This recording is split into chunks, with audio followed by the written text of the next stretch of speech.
following podcast may contain some adult language. You've been warned. Those of you who got an invite, welcome to Nerd Prom. No matter where in the world you are, we're all nerds! International. With the hyphen.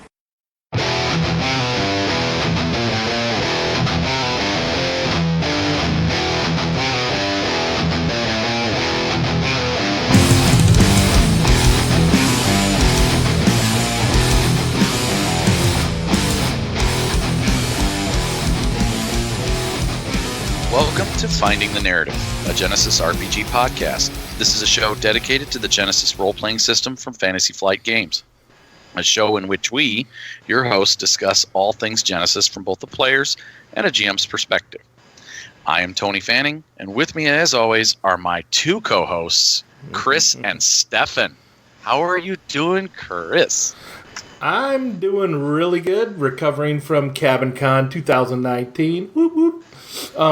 It was pretty fun, and had some good eats, had played plenty of role-playing games. No Genesys, though. This isn't a group for it. But we did some Warhammer and D Shift 7D, so that was fun. Very nice. Yep. Awesome. What's up, Stephan? Finally, yes, I'm back. I've had to drive all the way to Montreal, the big city, to get some decent internet, but I'm here. You dedicated bastard, you. Oh, yeah. Well, and at the same time, I visit my folks, which is also another perk, Oh, that's true. Yeah, went out, spent some time with mom, went out shopping, and, a little lunch together, so quality time with mom. Perfect. Yep. How about you, Tony? How have you been? Yeah. We've done, this is what, the 38th episode. You've asked how I've done, but I think this might be the first time. How have you been, buddy? I've been excellent. Yeah, see, this is why you don't ask. That's why I don't ask. Throw me on the spot. All right, like so then... Well, great radio, Tony. You're silent. So then we can move on to the news then, Stephan, if you'd like. All right, fine, we can move on, since Tony doesn't want to share anything that happened in his life, I work. That's what I do. That's it. 7 days a week, sometimes 12-hour days. I'm a boring son of a bitch. Move on. All right, so let's go to a section about news. I know you may have touched on it, I think, last show with the new news that came out with Fantasy Flight Games. The Genesys Foundry came out. So I've been keeping an eye on it, and there's a few new products that came out since it opened on Drive-Thru-RPG, and a couple of settings that are pretty cool, depending on what you want to run. There's one called Hope, basically the Hope Preparatory School freshman handbook. So I'm thinking as a freshman handbook, does that mean there'll be more books coming out? It's just freshman year. It could be senior's year eventually, or sophomore. Right. So this is a setting where basically think of Professor Xavier's School for the Gifted. Nice. That's cool. Young people who are dealing with their lives and the puberty and superpowers. So, you thought zits were bad. No, I'm shooting electricity out of my fingers. So. I shoot electricity out of my zits. Woo-hoo. Yeah. Better your fingers than other places, I guess. Yeah, that is exactly. True. Oh. You don't want to know the last place I teleported to. Like, right. Damn near killed him. Oh, yeah. Then there's another setting called Something Strange. Not quite Stranger Things, although you could take it that way. Not the kids on bikes kind of setting, but a bit of a horror. Vampires, werewolves. Maybe more. You can also use it for, let's say, like the TV show Supernatural. You fight against darkness and evil, different types. Nice. So have that available now. And finally, my last little bit is Inquisition, Genesys medieval dark fantasy setting. Oh, yeah. So to me, this screamed, The Witcher kind of a game. So you play the witch hunter, the supernatural hunter in more medieval Dark Ages time. Yep. I think we did a 50 Pieces of Awesome on that months ago. So there on it. Well done. Wanted to, that was a cool setting. Yep. Sweet. So stay tuned. Keep an eye on that. There might be some more stuff coming up. I wanted to mention maybe a little quickly that, waiting for Fantasy Flight Games to come up with stuff, I decided, to make my own critical injury deck. I had bought some blank cards and wrote, in this case by hand, the Genesys critical hit injury, so I can hand it to players, put them in sleeves to protect them. So those were cool, dude. Yeah, so a bit like, I could have bought the Star Wars ones, but I wanted something just for Genesys. So there you go. They are slightly different. They are? They okay. are. Mm-hmm. Yeah. We realized that playing our game go. once, I think we were rolling on the Star Wars table, and we're like, wait a second. And I had my Genesys book open. I'm like, wait a second, that's not what this is. So slightly different. That's not exactly. But that's okay. Sometimes you can always tweak it. I don't think it was a game breaker kind of thing. So that's it for the news as far as I'm concerned. Nice. Yep. Awesome sauce. Well, we do have one little bit of listener feedback. There we go. Mm-hmm. From Jared Wilson. Says, hey guys, this is Jared W. I've won a couple of sets of 50 Pieces of Awesome, which are in the bank collecting interest. Thank you. How much interest? Shit. I don't know. I didn't know we could collect interest on that. I know. We've got to get them out of our pouch and put them in the bank. Yeah. Yeah, we do. That's it. And some bonds or something. But he did work on the Ghostbusters one that we did, Dinosaurs and Cowboys, as well as Indiana Jones and Crimson Skies settings. So he's done a lot of setting conversions. Cool. He says, I had this idea listening to your last podcast. That was when we had feedback 2 episodes ago from a listener about, and the response I had was about decoupling abilities and characteristics and skills. He says, I like the example of brawn plus coercion. And it got me to thinking of brawn plus charm. I imagine a guy flexing his muscles at a beach, trying to impress a girl. In my system, I'm going to include an automatic upgrade whenever you decouple, which I love that idea. I think that it should include a chance for despair. I imagine that the guy on the beach flexing is completely dissuading the girl with his despair. Love the show. Maybe she thinks that muscles weigh. Sorry, go ahead. Love the show. Thanks for everything you guys do. And signed Jared Wilson. So go ahead, Stephan. Now what were you saying? Yeah. Yes. Sorry. Thank you, Jared, for that feedback. But yeah, I can imagine, the beach bod guy just, he's not doing it to the right girl. She likes more the cerebral guy or the surfer dude. Is like, no, you're not doing it for me. Or he just came out of the cold ocean, right? And or something. Yeah, right? the very small Speedo is not covering by that much. That's right. The thought of this guy doing that just made me think of Johnny Bravo, the cartoon my kids watched. Yeah. So that's definitely a clueless dude, and he had that dude rolled a lot of despair. That's it. He looked for opportunities for despair, I think. Mm-hmm.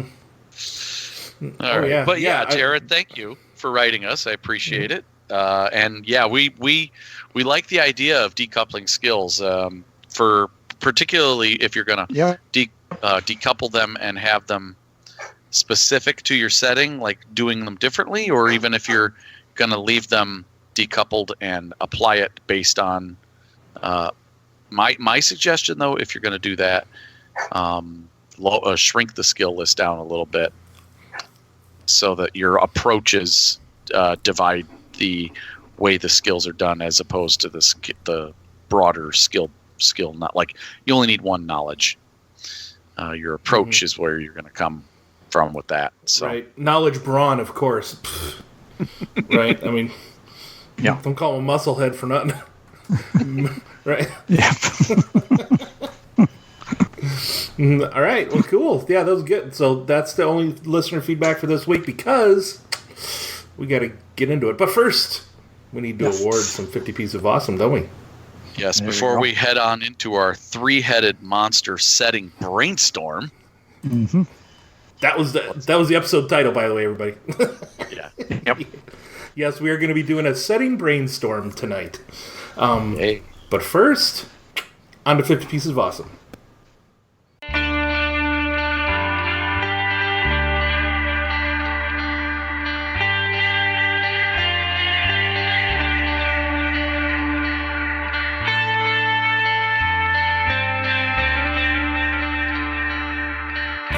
Hey, what are we doing? Oh, this is recording. 50 pieces of awesome. Yeah. Hey, It's this the is next where- section. This is where Chris goes out onto the interweb, scours it, or just goes to Drive Through RPG and looks at this awesome new Foundry stuff and brings something back for us to talk about. What do you got this week, Chris? Oh, are you guys ready? Are you guys ready to fight? Yes. Yes, I have Ready Fight by Keith Capel that we are going to look at tonight for 50 Pieces of Awesome because it's 106 pages of fighting unarmed combat goodness for the most part. One thing that I want to mention, though, is I know the other PDFs have this, and I don't know how to frickin' do it, but, man, when you can click on something in the table of contents and you can go right to that section, very cool. Oh, yeah. So it's set that's a up like cool that. feature. Yep, definitely indexed. Nice too. He's added archetypes to this thing, new skills and talents. One of the things that he did was break out Brawl, I should say, into two separate skills. Grappling, which is brawn based, and brawl striking, which is agility based. So you can have like your wrestlers, or you can have like your martial artists, type characters. This is exactly what Hemlock Jones needed. He's been so horrible at beating dudes up in these fights that I've been in Advantageous Threats. It's because I didn't have his skill divided up. Hemlock is a striker. Whoop, whoop. Ah! That's right.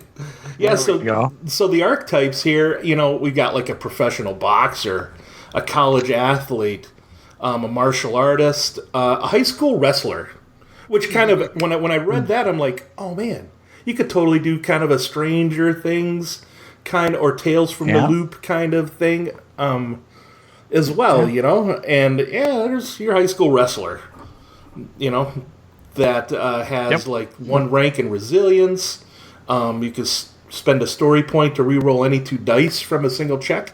Which have we ever seen that before? Instead of doing a reroll of the whole check, you only need to reroll 2 dice from a single check. That's interesting. That could be interesting, yeah, especially when you have, let's say, dice that come up blanks. Yeah, hey, that's a good idea. Which came up the other night. We had a big-ass pool, and about half of them came up blank. I think it's just as frustrating as having them all canceled by failures. It's like, but I got boost dice, and come on, you got blanks. I'm shooting right. blanks. You hold yourself out big time for those boost dice, and they came up blank, right, Stephan? Yeah, at least get me one symbol. Even an advantage is something. There you go. And something else that made me think. So you have that. So there's a couple of careers that he threw in here. The competitor, the professional, but something called the promoter. Which, I mean, it kind of can make this... So I think of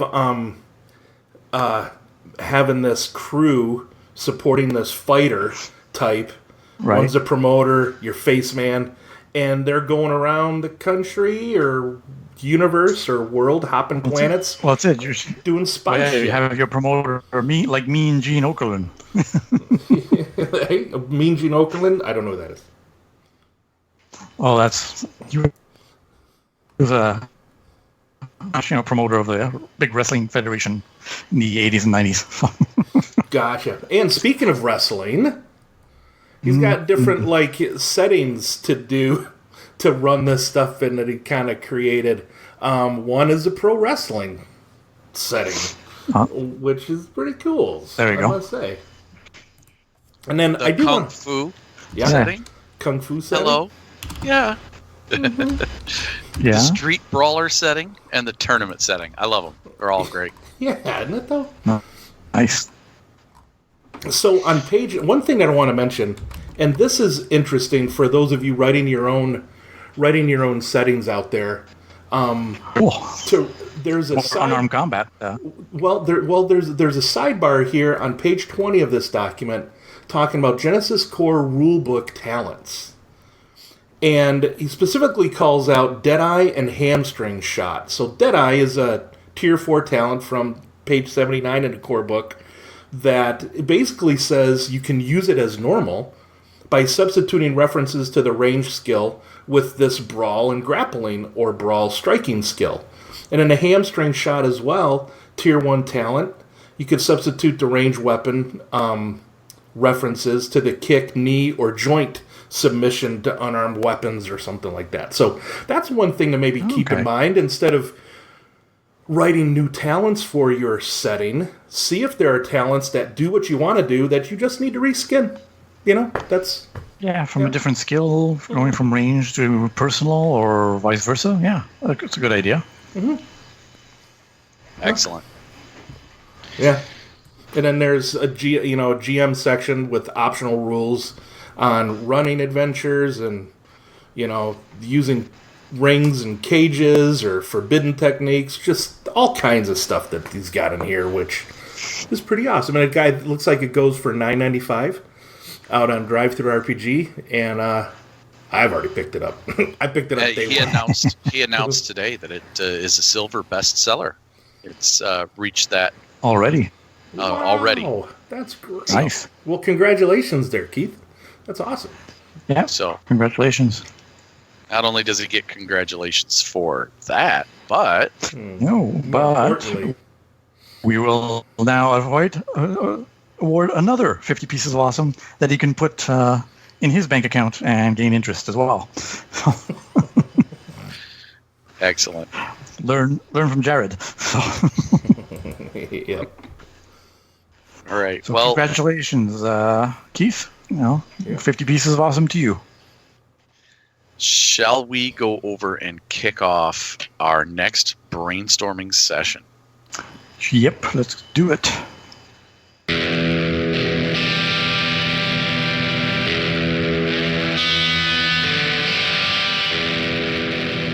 All right.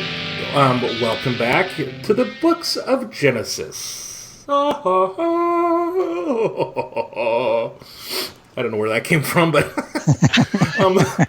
you guys and gals, open up your core rulebook to page 137, because that is where the setting sheet is, or you can go download it.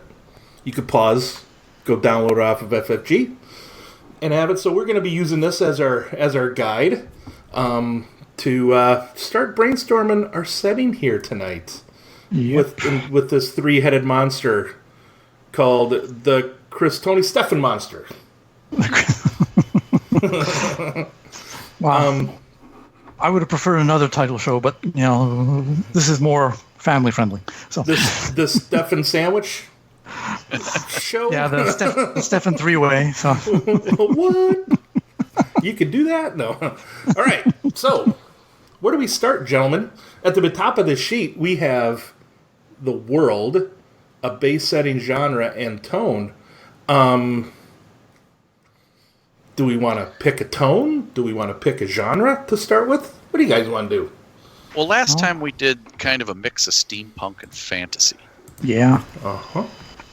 And so I was thinking of either doing a mix, or I have this idea. Again, my idea is equally as important as yours. Wait, of doing something, brainstorms. right? Something futuristic. Okay. Futuristic is the genre.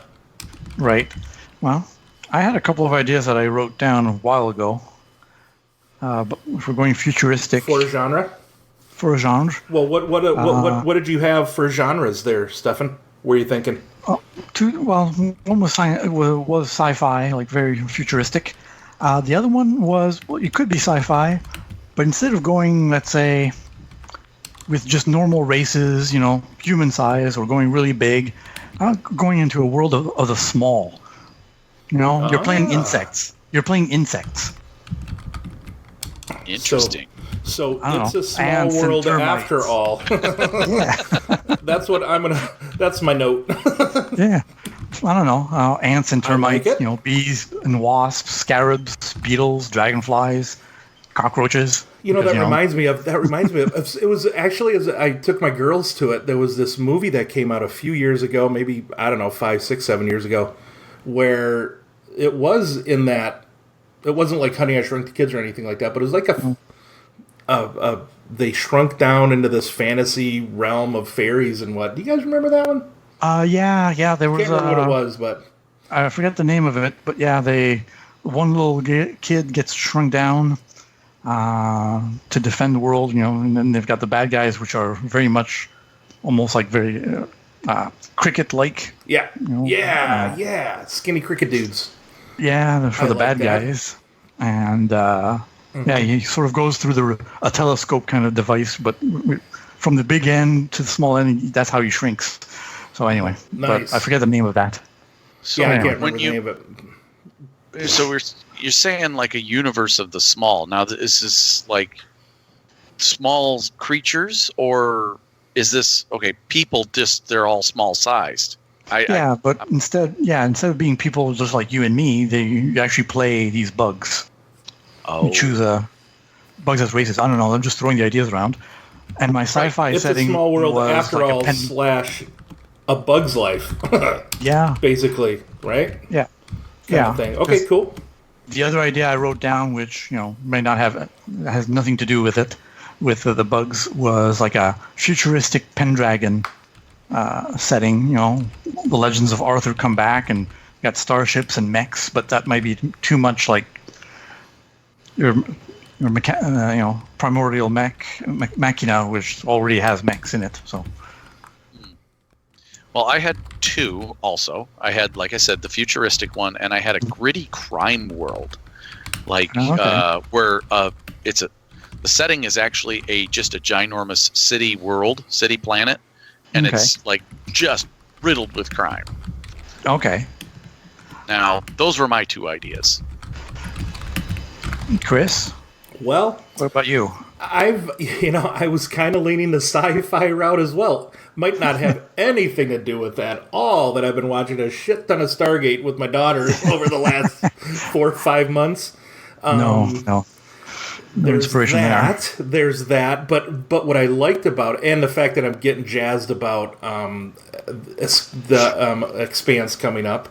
But what I liked about that setting was going to different worlds, being able to just, we want a primitive world. Oh, you want to do? Right. Do we want to do some D Shift 7D this weekend? Yeah, sure. Let's go to this planet. That's like medieval times kind of thing. Medieval kind of times. One is a jungle planet. The other one's frozen. So I'm kind of and it really opens up.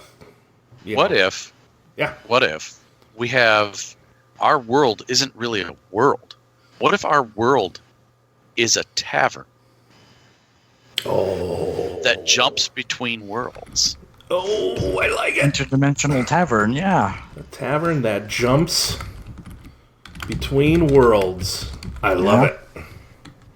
That's good. That is cool. Before Chris had his idea when Tony about this big world, which is one big city, I thought, what if that big city riddled with crime is just peopled by insects who live together?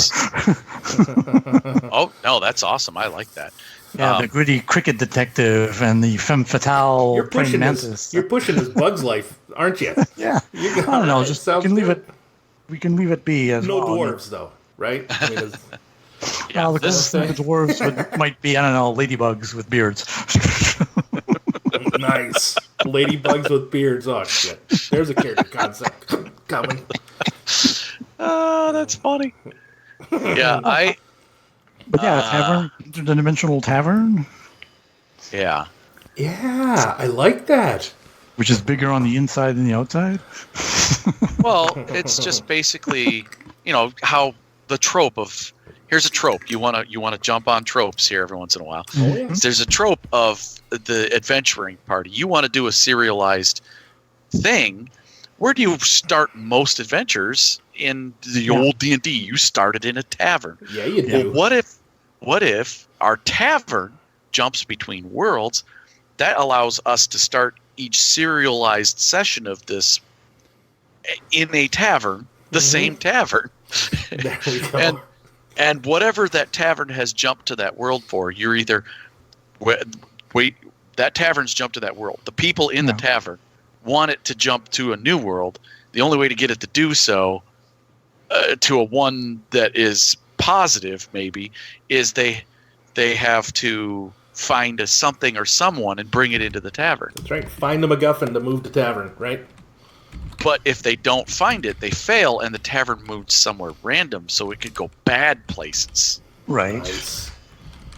Depending, I don't know, maybe the tavern, like you said, the patrons arrive, to hire adventurers. Depending where they come from, the tavern can move to their world. If it's a sci-fi world, the tavern changes. It looks like a cantina. Yeah, If it goes into Victorian era, it's a British pub kind of thing, maybe. There you go. That's cool. Yeah. I like it. So then, does that kind of lead us into a tone then that we might want to? I think we do have a tone. This seems like a pulpy, sci-fi pulp. Yeah, it really does. Sci-fi pulp, for sure. And we can sprinkle in the horror, the You could have a bit of fantasy thrown in there. Those could be sprinkled in individually based on the adventure that you want to run. Absolutely, the romance, if you want. That's it. The Indiana Jones exploration of ruins. Now, with any kind of overarching kind of story of this tavern that jumps from place to place, just like Doctor Who, just like in Sliders, just like in a lot of the other types of shows that had that serial, there is an overarching enemy that travels through dimensions as well. Cool. Yeah. Yep. Yeah. Kind of reminds me a little bit sometimes of Sliders, alternate versions of Earth. What if we had, and I had this in my notes on a potential enemy for whatever setting we were going to do, but did you guys ever play Magic? No, Magic not Gathering? so much. First, Okay. Magic the Gathering, you mean? Alpha when it came out, but a long time ago. Oh yeah, I played a lot when it came out. Me and some of my friends bought an entire starter box and split the booster packs between us. Well, I have this. There's a race that comes from the Magic universe. They're called slivers. Right, I remember those. And they come in all different shapes and sizes. There are hundreds of thousands of different types of slivers out there, but they're all ruled by one queen. Right, a bit bug-like, if I remember the creatures, but it could be. Yeah, they're very bug-like. Yeah. There's your bug, Stephan. Jumping on your theme of bugs. Bugs, I thought, okay, here's one. Because I had a couple of ideas on different types of monstrous alien races. For some reason, I got a thing for four-armed guys like the Thri-Kreen or the Tharks from John Carter. Cool. I really liked people with 4 arms, but that could be any of the bug species we choose. Oh yeah. But I like this monstrous alien race, kind of like the slivers, kind of like the aliens, for lack of a better example. Yeah. The xenomorphs, from Aliens. Well, that's it, and you can adapt them to any situation. You want a big bad sliver to be a big brawler kind of thing. One can be almost the size of a rhinoceros, and that's a pretty nasty foe. Or you have these small little slivers that hang around in swarms, so you got your minion groups like that. So, depending, they're all made for different tasks. Oh, yeah. Excellent. And that's where our tavern, and those could be some of the worlds that our tavern jumps to. The ones that are being threatened by the slivers, that are infested or might become infested or something. Yeah, these things are trans-dimensional invaders. Yeah. They go from planet to planet, and they would love to have the tavern to control it, to be able to jump it from desired world to desired world. Mm-hmm. Because otherwise, they just open they find ways to open random portals from one world to the next, But this would, it kind of is the antagonists in the setting, right? Yeah, and maybe that's definitely. And I know there, the settings say like the 50 Fathoms, right? Had an overarching story arc for the world.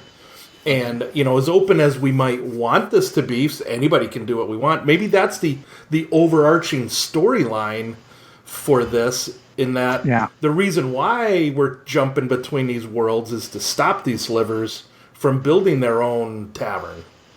Maybe they're starting to build one, and stop that or something, but that's neither here nor there, but... What do you think? I'm seeing Tony raising his hands going, shit, big ass light bulb. The light bulb just came on. And it's not your head. It's like above your above your head. Let's see. What you got? Okay. What if the background is the creator of the tavern was captured by the queen of the whatever monstrous creatures we call them. Okay.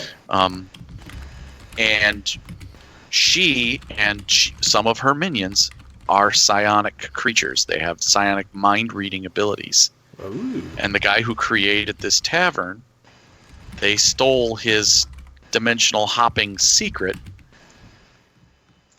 And while they can do so randomly, they want to, again, the tavern, they want to be able to do it. More at will and control it. But maybe instead of capturing whoever invented or created the tavern, they have partial information, but they're trying to look for him. He got away. Away. He's in the tavern. He owns it. He's part of it. Yeah. That'd be your perfect kind of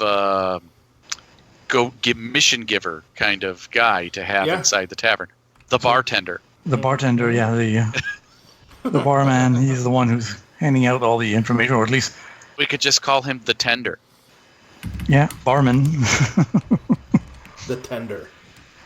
Innkeeper. And it's just, it's kind of Q. He's kind of like super powerful, omnipotent almost, but doesn't want to use it for any kind of personal gain. Just likes to serve drinks and meet new interesting people. Nice. Nice.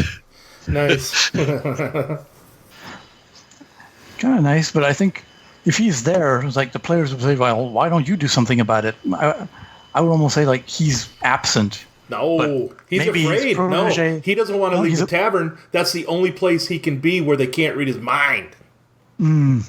Maybe. I don't know. Doesn't want to leave. Doesn't want to get near any bugs. He doesn't like bugs. Maybe he is the tavern. That's why it jumps. And the barman is just... a manifestation of his will. Yeah. Oh, I like it. Oh, yeah, that's cool. And they're trying to capture the tavern, and anything that is the secret of the tavern. Yep. I like it. Another reason maybe the tavern keeps jumping too is like, oh no, they're getting too close. Gotta move. There you go. You guys have to do something because they're getting close. Can't let the queen, get a hold of me. Okay. That's cool. So he has invested all his power into the tavern, So he can't really defend himself. That's why he needs the adventurers in some way. Yep. Awesome. Well, that kind of sounds like I kind of took notes on all of that. That's kind of our overview, right? Yeah. I mean, it's a big overview, but there you go. Yeah. Well, I mean, the tavern that jumps between worlds that's been created by this Q-like entity, where he is kind of either he created the tavern or he is the tavern, and the tavern is manifesting. You can leave that a little bit vague. Yeah. Well, right now we don't need to. This is just brainstorming, but yeah, that's good. Those are all good. All right. Sweet. Excellent. So player races. Or no, just kidding. We wanted to. We got our tropes and themes. You know, we kind of want this to be a theme we're searching for is kind of serialized pulp adventure, right? Right. Yep. Always trying to get a MacGuffin. You know, you could throw in other elements, but that's really the gist of it. Right. Mm-hmm. Okay. What themes are we going to exclude? Well, let's see. Well, grim dark. Yeah, I don't really think it needs to be grim and gritty. No. A little bit of more fun, serialized, TV fun. Do we want to exclude what other tropes? Let me think. I'm thinking superheroes. Those could be worlds we can go to, or do we want to exclude something like that? I don't know. It's doable. The idea is to have the worlds be either that the places that you go and the characters that you make are going to be. This is a unique setting, so we don't want to copy something that someone else is doing. No. So we definitely want to avoid copyrighted material. Yep. So we're not going to jump to Star Wars. And we're not going to jump to Terranoth, and we're not going to jump to Android. Those kinds of things. Yeah. If an individual GM wants to do that, that's up to them. But as a product that we may or may not produce, we want to avoid those issues. So you certainly could. One of the worlds the tavern could certainly show up in is Terranoth. Or it could be in the shadow of the beanstalk somewhere, right? I mean, that's totally up to whatever. Yeah. No. Okay. Yeah. Oh, that's fine. Sorry, I was getting ready to jump onto a trope or theme that I wanted to subvert because I have one here that I got from a listener, and I thought it really kind of I liked the idea, and we've already kind of touched on the psionics a little bit. Right.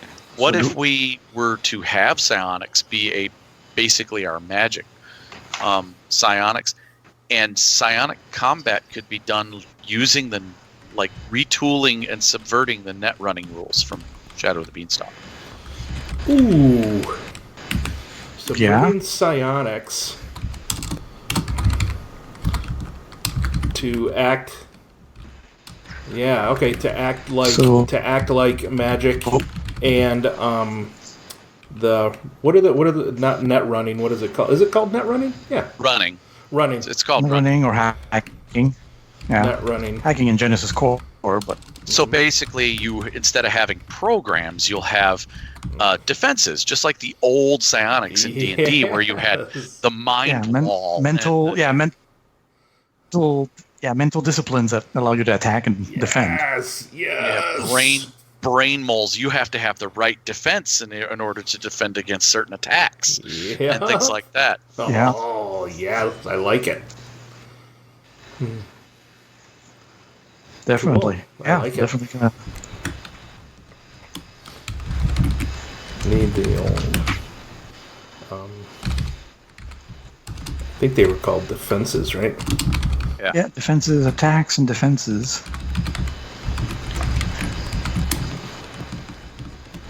Cool. Yeah, that's cool. That is pretty cool.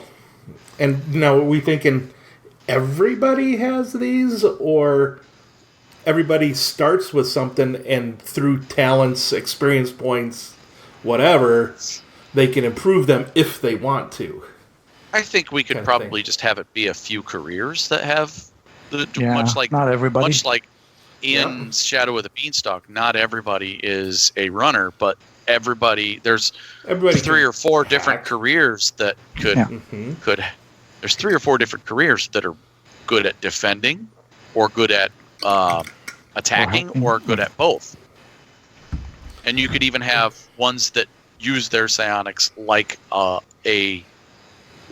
magical power in a different way. Right. Cool. Like a wizard or a mage. Right. Awesome. A mind mage. So we would probably have, not to get into skills or anything like that, but we would have an offensive and a defensive version of whatever this skill is, whether it's called psionics or what we call it, right? Uh-huh. To act as the hacking or the sysops for the net running rules. Cool. Yeah, so cool. Basically instead of arcane, primal, you have psionics, but split into 2. Yep. Kind of. It'd be kind of split into 3. The Right. way I say, because you'd have one for mental attack, one for mental defense, and then one for manifesting physical magic type. Right, because you could have psionic attack, but it's not a mental attack. It's maybe like throwing I see what you mean. Yep. telekinesis, throwing, ball bearings at your enemy, or defending, or confusing them, like a curse or something like that. Yeah, just simple, like what I call magic-like manifestations of the powers. That's it. Yeah. That would be like your, to use different terms here, that would be more like your psychoactive. You're grabbing the protoplasm of the universe, creating something out of nothing. That's it. Yeah. Just like Jean Grey does. It seems like she manifests fire sometimes with her telekinesis. Yep.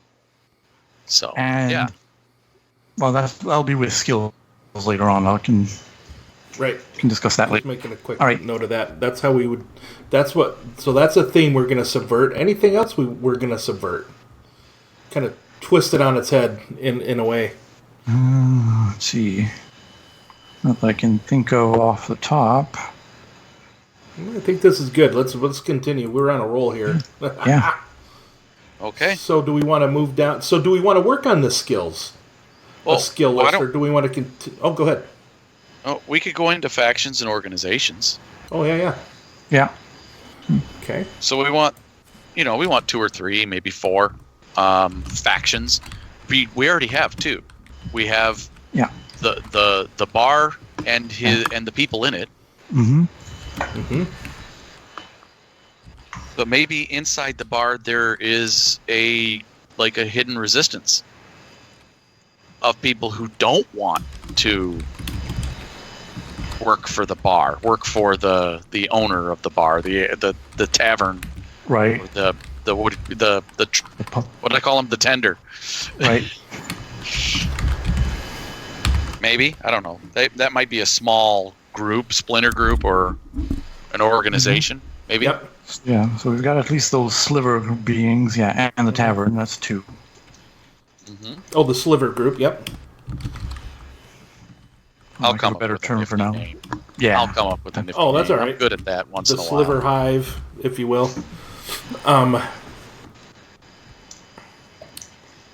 Let's see. What if there is a time police, almost like a police organization that's like that idea. Because what brings to mind, what I have that comes to mind is if you've ever played Rifts, and there's this place called the Three Galaxies. There's a world called Phase World, and the Phase World is very much everything comes and goes through Phase World. But there's a group of guys who run the Phase World technology, and they act as a police force, preventing not people from hurting each other, but people from hurting the mechanism itself. Right. And that is, they're called the Prometheans in that. The transdimensional police. Yeah. They're there only to keep some sort of, keep the the fabric of time and space from falling apart. Right. And maybe they're more or less against the tavern, the keeper, the tender, because what he's done, being the tavern sort of breaks some of these rules, but it's a gray zone, so sometimes when he jumps, it does make ripples, so sometimes they try to police that or smooth those things over, so there's always a bit of tension. Not open hostility, but, maybe that's why there's a small faction within the tavern that sort of is against the tavern. Mm-hmm. They're sort of like inside informants. I don't know. I like it. Mm-hmm. I like it too. Trying to tie Tony's idea from earlier, so. Oh, I like it. Yeah. That's what brainstorming is. I'm just throwing down a couple of things here, like the factions, organizations, what their goal is. Right. The Sliver Hive to capture the tavern. And, the police force is to keep the fabric of time and space held together. Now, what is the goal of the Tavern Patrons? Of the ones that are the resistance, so to speak? Not the resistance, but people that are in the... For the tender, yeah. We're going to have to come up with something different than the tender, because that's too much like Tinder. Yeah. I keep hearing Tinder every time you say it, so that we're going to change that. Well, we could call him just the innkeeper or the keeper. I like that. Stephan said that. Ooh, the keeper. Yeah. I like the keeper. Yeah. There we go. All right. So the goal of our adventures, basically. And what I don't know. It almost makes... There be some... The goals of the keeper can be a little vague sometimes. Sometimes some missions might not have any overall to survive link to the previous one. You know what? I think it's to survive the hive. That's definitely. And to eliminate it. Yeah, they're a threat. Away. They're a big threat that the dimensional cops don't think is a big of a threat. But he's trying to find a way to defeat them. Well, maybe the Hive perhaps they are secretive. They hide from the transdimensional police. They don't even know they exist. It's a threat that they're not aware of. Yeah, they don't believe anyone who tells, no, there's this hive mind that no, right. Whatever. You're saying the police don't believe there's a hive? Yeah. Oh, that's cool. All right. I'm making a note of that. Any worlds that the hive invade, obviously there's no one left to tell those stories, and those stories are nothing but rumors. The trans-dimensional police or whatever they are, the police force that we have, they don't believe that that this universe-spanning hive mind of insects is insect-like creatures. You know what? And that's what it is. Here it is. So the Tavern Patrons are trying to survive the hive and to gather evidence. Yeah, because if psionics are involved, then there is. Yeah. And since there's psionics involved, even if one of these cops sees it, sometimes one of these hives, just muddles his mind, like force powers. No, this is not what you saw. Men in Black. They have the little flashy things. Pretty much. Not all of those hive creatures have it, but some of them will. Yeah, they've got these special enforcers. Like, no, we've got our cleanup crew of hive insects. Like insects in black. Insects in black. Nice. So could this hidden resistance within the tavern... these black widows are showing up. Not the black widows. So could this hidden resistance within the tavern be sympathetic to the hive? And maybe they're trying to... And basically their goal... brain... Good. Yeah, you were both talking at the same time. Stephan, go ahead. Sorry, I had paused there because I thought my internet had paused. I was stuttering. So yeah, no, they could have been brainwashed. They could have been simply, they've got this weird bug, smaller bug in their ear that's converting them, that's forcing them to act this way. Whatever we work out, but yeah, they're trying to get some inside information on the tavern, how it works, and maybe giving the Hive some advanced knowledge, like on the next place it's going to appear. That works.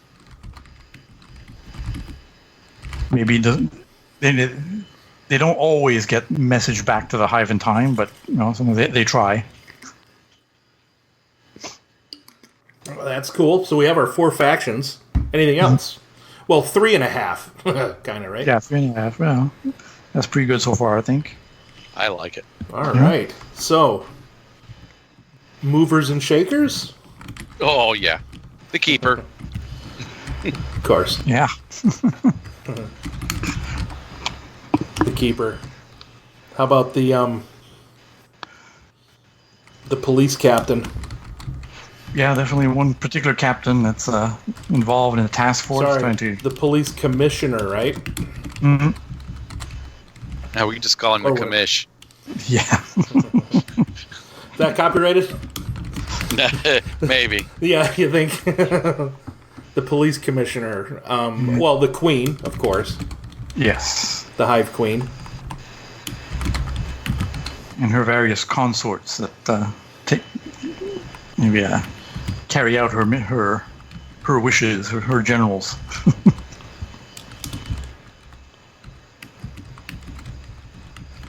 Okay.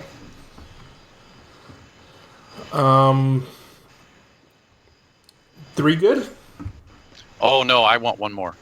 All right. Perfect. What you got, Tone? I've got this idea for a personality. A guy who is almost as powerful as the keeper, who hangs out in the bar. He hangs out in there. He's like a permanent resident. And he's the guy you go to for things, for gear and stuff that if you need gear or you need a thing that he might actually have it for sale. Oh, the fixer. So an M equivalent. Yeah, or the Q equivalent. Oh, no, this guy definitely is all about making the money. Q, sorry. Oh. So he would be more of, not a quartermaster, he's more of a, like Stephan said, he's a fixer guy. He's he's the guy you go to. Like Quark. Like Quark. Keeper and fixer. From Deep Space Nine. I've been watching Deep Space Nine. I have to admit. What would it be a good a name for this guy? There's some kind of I'll figure it out. Yeah. But I don't know. I'd imagine him being sometimes not flaky, but a bit of a joker sometimes. Like almost the personality of Loki. I don't know if Loki can be. That's not copyrighted, but no. But he's that kind of mischievous, always up to something.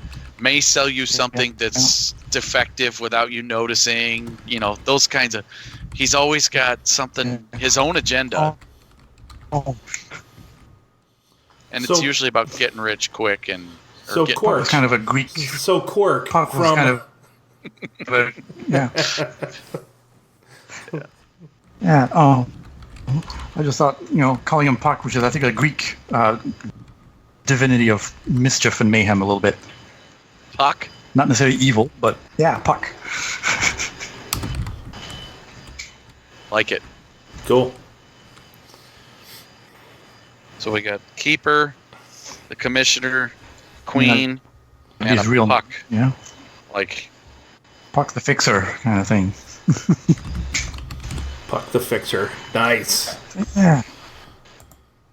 Sweet. Yeah, you need something to infiltrate a computer system? That's yeah. Yeah, I've got one of those. I know a guy. Yeah. He's a guy that knows. Yeah. You need a data spike, I was like, yeah, I got this one. It's a little old, but the code should still be good. Nice. That's great. Awesome. All right. So, we're down at the bottom, almost down to the bottom of the page. The major species types. Let's go into those. Let's brainstorm on some species. Yes. I think we need humans. Yep. Yeah, humans would probably be the standard, you know. I want to say it, but I'm not. Well, you want to say dragons? Yeah, that's a great idea. Yeah, dragons. Yeah, dragons.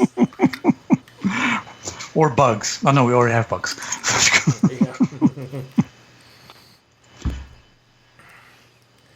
What about a race of,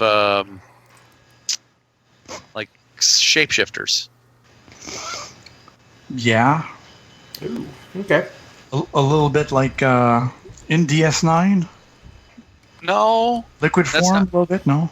No, Not I'm like not thinking that kind of shapeshifter. Oh, I'm thinking okay. more along the lines of maybe like a skinwalker. They choose a form, and they can shapeshift into that form only. Oh, okay. So basically a lycanthrope, but not necessarily lycanthropy. Yeah. Well, they would basically get shape-shifting like the talent. They would get it as a racial ability, but instead of having, that one being vague, they actually have to choose an animal type that they change into, and you could have, and it's not a were creature. It's not a mix between forms. They shapeshift between that and that. So whether it's a bird or a wolf or a cat, they can shape. Yeah. Okay. Yeah. No, that sounds good. Just so you have one shape. Yeah, like a skinwalker is the only term I can think of. Native American. So no hybrid form. So we'll turn that trope up a little bit. Yeah, so just animal shape. Yeah, no, or just human shape. Humanoid shape and animal shape, and that's it. No, like the White Wolf game, the Krynos shape, which was the awesome big combat mode. So when they pick their animal type, so when they're in their shapeshifter mode, they may have a little pointier nose if they picked a bird, maybe. Yeah, or rat, or little something. Shifty eyes, and they're a rat kind of. All right, cool. So we wanted. Now I know we've been talking about insect race. Have we been? We want to have players be able to play insects, right? Like full grown. Well, do we want? Okay, well here's a question. So we have the sliver bugs. Yeah. Mm-hmm. Is there another faction of good bugs that are out there that the tavern has aligned themselves with, and that's where this race might come from? Well, yeah, you could. I was thinking of calling it one species, but having several archetypes in it to mimic, like Stephan said, you have an ant-like one, you have a praying mantis-like one, you have a beetle-like one. You could have 3 or 4 different, like the human has 3 or 4 different archetypes in it. Right. This race could have 3 or 4 different archetypes in it as well, subspecies. Well, yeah, if you look at reality, when you have an ant colony, some are worker ants, some are warrior ants, and then of course the queen is different. So you might have similar, I guess. Some of them fly, some of them don't. Some of them would fly, flying. Just like they had different types of bugs in Starship Troopers. So an ant-like race with different ant-like, termite-like, whatever, hive-like, definitely.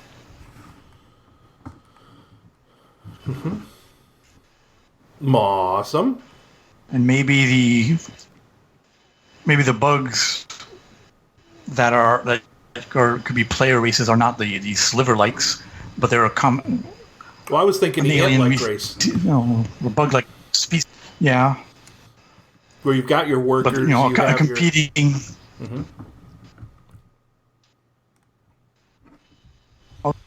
Maybe the race that's aligned with the tavern, they've almost been completely wiped out, but not totally.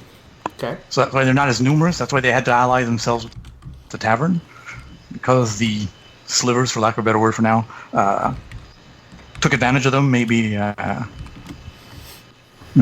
few millennia ago. And Here's a question. So these player races are still available, but not as common.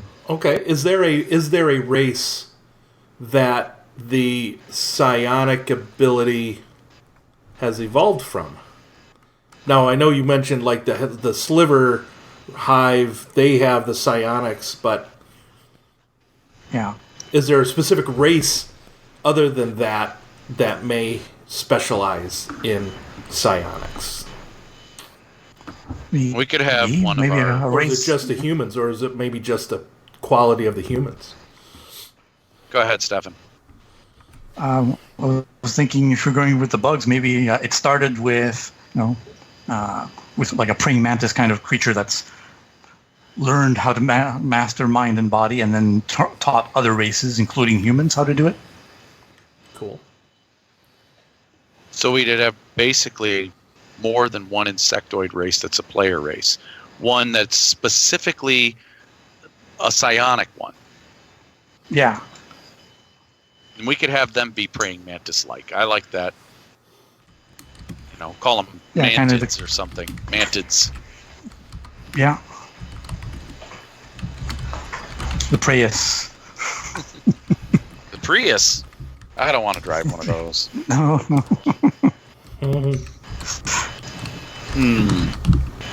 Well, the Prius. Prey. They also prey on other animals.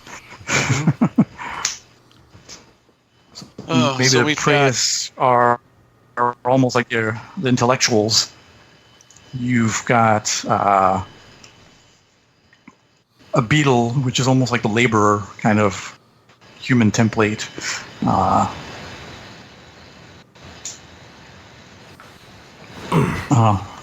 Throwing ideas out. That's why Chris types, because I can barely write. All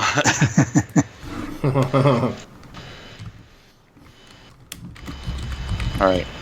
So right now, let me get this straight. We have the humans. We have the core archetypes, which I think there's 4? Yeah. 4, yeah. Okay. Yep. Which I think there's also a supplement out on the Foundry where they've added where they've added like 3 other human archetypes. I haven't looked at that yet, but at least a couple. I think they added the athlete and one more that was more personality, the face man kind of thing. I forget the exact term. I'd have to check the PDF. I don't have it now, but I know I downloaded it. A couple of more archetypes, and one of them was the athlete. Yep. So as opposed to the laborer, he's more agility based. So. Okay. So it gives us 4 types of humans. We have our skinwalker, which is just one race, one type. Well, and then you said you kind of wanted. We kind of went with a lot of ideas here, but I'm trying to condense this down to. We want to have maybe 6, 7 playable races here. We don't want to have too many because players will end up with analysis paralysis. No. So if we were to take our insectoid race and call it one insectoid race, and then give the various archetypes, the Praeus archetype, as you called it, has the psionic ability. Yeah. The what you call the worker archetype is a strong simpleton kind of beetle. Then you have your maybe your queen archetype, which is your leader archetype, and they have wings and they're presence based and like one racial name that would give us. We could come up with 6 good insect archetypes. Very charming ones, yeah. Yeah, and we could call it one race of insects and have 6 different archetypes out of it. Right. No, that's it. I like the presence-based one, almost like the Black Widows, a spider-like kind of creature that are all charm and charisma. Right, and then you have maybe you have these winged ones that are leaders that are willpower based. Yeah. And then, I Yeah. So, Chris, do you want to add a race? Dwarves. No, I'm just kidding. No, no, I'm liking this. I'm not as much as I'm the type who always plays non-humans all the time. I'm liking this choice of specific kind of human. And even, I mean, we can even do the same thing with these shapeshifters too, right? Based on their animal type. They're either a brawny, presence-based, willpower-based shifter kind of thing, right? Or no? So we're saying 3 races with 6 different archetypes? I don't know. Are we? Is that what we're saying? I mean, we're already saying we have 2 races with 6 different archetypes, right? Yeah, well, that's already which is fine with me. This, again, no bad ideas here. Well, no. Or do we? Well, it's true that animal types could have different. We don't want to throw anything out. Types. That's when we do our species show, right? That's when we're narrow and work everything down. This is good. You're trying to say something over there, buddy, but Chris keeps talking over you. What are you trying to say? That's okay. Oh, I mean, if we're going to have archetypes as well as races, like 4 archetypes for the humans, the shifters could have some archetypes depending on the type of animals. Yeah, big, brawny bears and mako sharks would be very strong. The cheetahs and pumas would be, agility and all dexterous. Rats would be all sneaky and conniving. Eagles would be or other birds of prey might be very charismatic. Okay. So no fourth species. Minotaur comes in mind. Can I have 4-armed minotaurs? Boom. All right. I want a 4-armed species. Or 4-armed minotaurs that have big beards and are only 4 foot high. 4-armed minotaurs, beards. Yeah, dwarven minotaurs. 4 to 5. 4 to 4.5 feet tall. So we're just gonna call them dwartars. Loves wielding axes. Yeah. And blacksmithing. No. Just kidding. The Minotaur. No, I don't know. I was thinking. I was going through. I'll do. Go ahead, Stephan. Talk. They're good at knitting and like wine. That's the only difference. Yeah, I was going through all of these races in my head, and it just came back to Minotaur. Minotaurs. Dude, it's got to be Minotaur. There we go. But they have to have 4 arms for me. Yeah, I've got it. 4-armed Minotaurs in the notes. Or they could be 8 feet tall, depending, Yeah. Instead of 4 feet. They're gentle giants, though. Yeah. It could be. You know what? Don't get him angry, though. Don't wave any red flags in front of them. I know. Okay, so 4-armed Minotaurs. They are the builders of the labyrinths. Maybe they were a slave race of, the same race that the keeper is from. But now they're independent. Could be, but they're the builders of the labyrinths that confuse the Hive. They make these elaborate labyrinths to kind of collect and confuse the Hive. I don't know. I'm just again, dude. This is like brainstorming, right? Sure, no bad ideas. Yeah, exactly. Later on, we can poo-poo the ideas. For now, I'm already putting down the drink menu at the tavern. I'm just saying. Yeah. Chris, this is a great place for you to shine your culinary skills too. In our setting, you can have, cooking challenges. Yeah. Oh, there will be. Oh yes. Slivers on a stick. Mm-hmm. the air Throw another fryer shiver on the of bar. doom, which is going to be a magical item. Of course. So we have humans, shapeshifters, an insect arc. race, and 4-armed minotaurs. What if? Minotaur. Well, what there we if? go. What if our? Oh, never mind. No, go with it. Keep going. Don't say don't. Never mind. Just roll with it, dude. I have a note here. A group of. So what if the group that our race that our transdimensional police come from? Maybe some of those might go rogue. They are genetic tinkerers, and they do things like advances in their own genetics. They do these little tweaks, kind of like the Gmods or cybernetics type. Only they do it as they do it as a reward for their society. It's a system of reward and advancement. The more advanced you are genetically, the higher you are in their hierarchy. Oh, okay. So people who are really powerful and influential in their world has almost like don't really look human anymore. They've had so much Gmods. Yeah, they'll have so many genetic upgrades that they won't even look what their original humanoid was. Yeah. What do you think, Chris? And these are the police race. You know, I like the idea of the police of the race of like the police being like one race. That, yeah.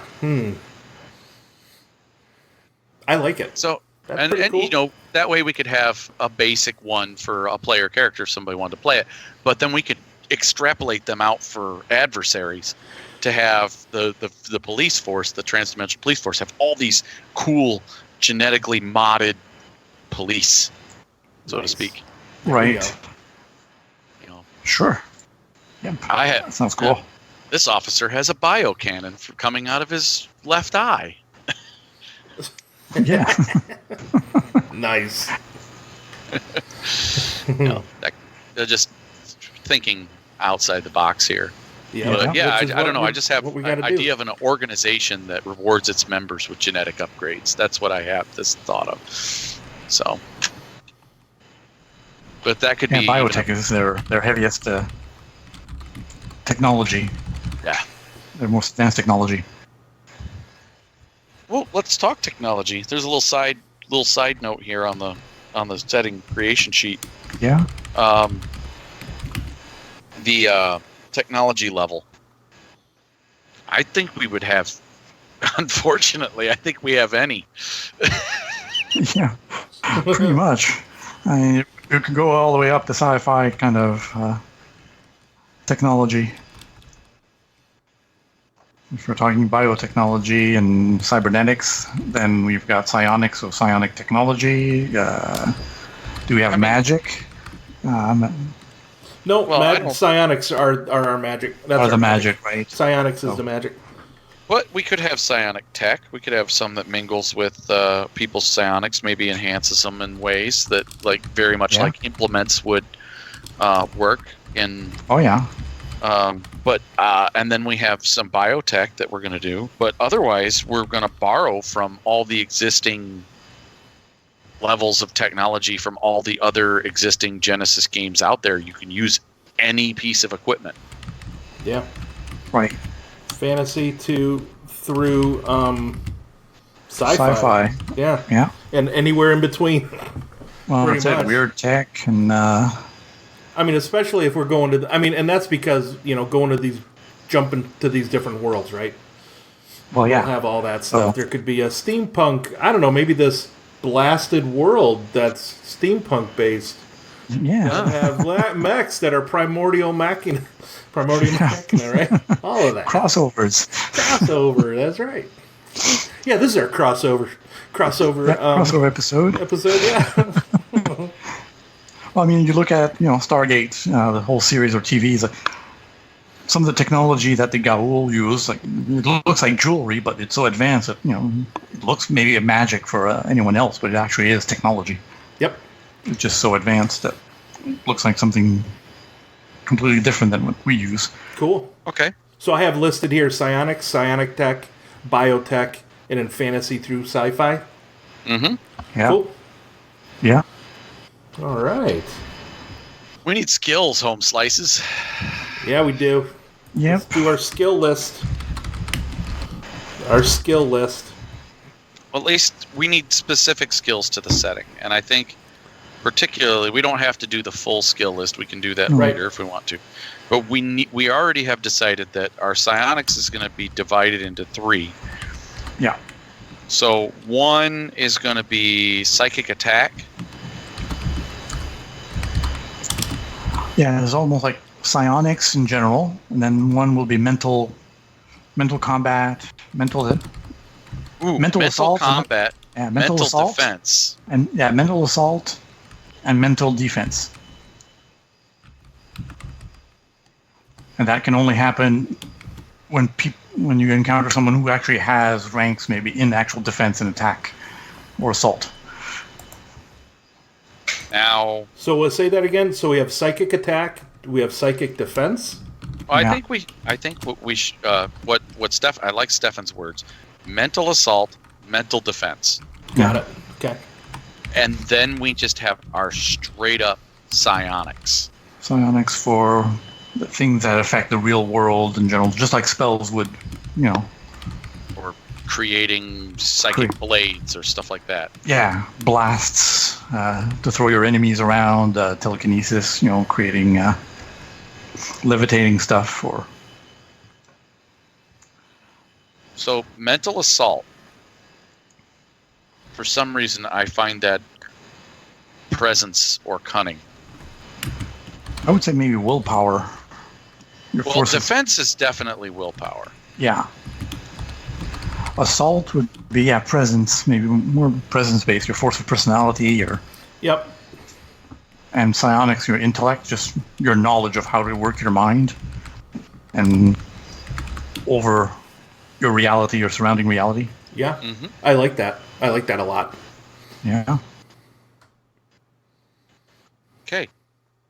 And I wonder if we could place a cap on it, like you can't have your assault or defense higher than your psionic skill. Your psionic skill determines, how powerful you are, but you I don't know, just an idea. Well, maybe not. That's a good Might not idea, work. but I think your natural psionicis should be able to. I would think be able to put whatever ranks they'd like into like the mental assaults and the defense. They don't.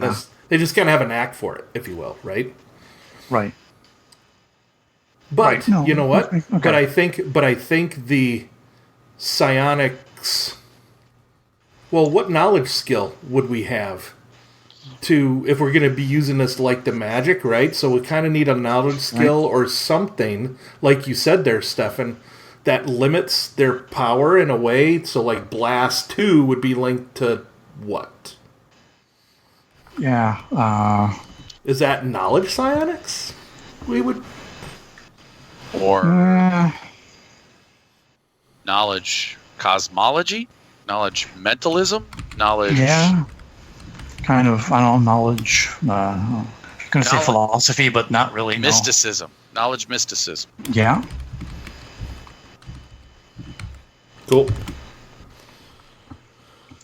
And that would Okay, be that's- used for all of them? Well, that's Yeah. particularly for the magic, because honestly, the mental assault and the mental defense, those are going to work like hacking. That's right. So mental assault Yeah. would be like hacking. Well, that's it, because you'll already be like almost Like spending exercise. some.